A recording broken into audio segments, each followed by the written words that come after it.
ભાઈ એને દવાખાને લઈ જાઓ પોલીસની ગાડીમાં દવાખાને લઈ જાઓ. हाँ जी सर भाई भाई साहब बोलावे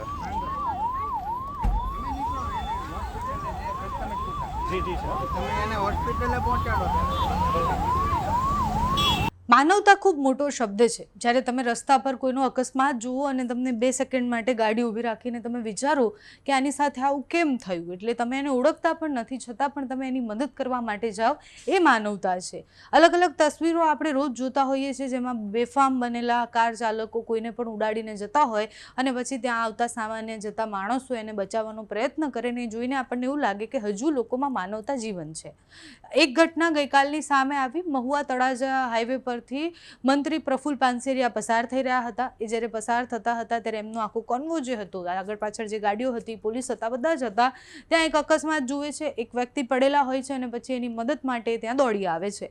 પ્રફુલ પાનસેરિયા ફોન કરે છે અને પછી ઇમરજન્સીની કોઈ સેવા આવે એની પહેલાં એ એમની જે ગાડી છે એમાં જ બેસાડી અને પછી એ વ્યક્તિને મદદ માટે એને હોસ્પિટલ લઈ જતા હોય છે.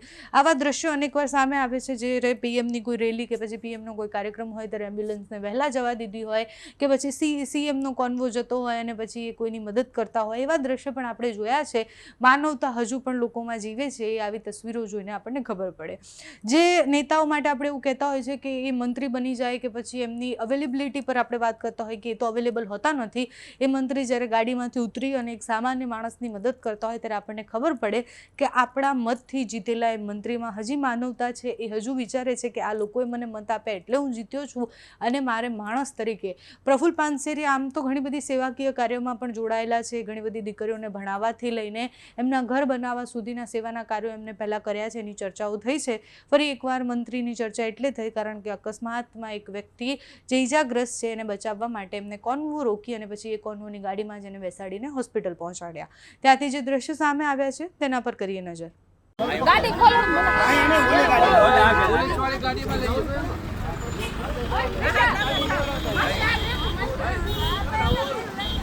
हाँ हाँ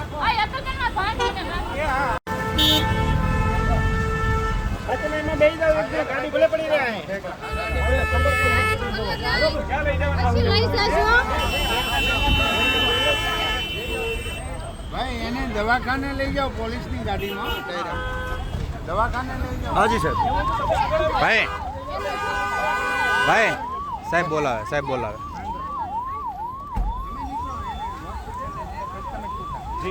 તમે એને હોસ્પિટલે પહોંચાડો.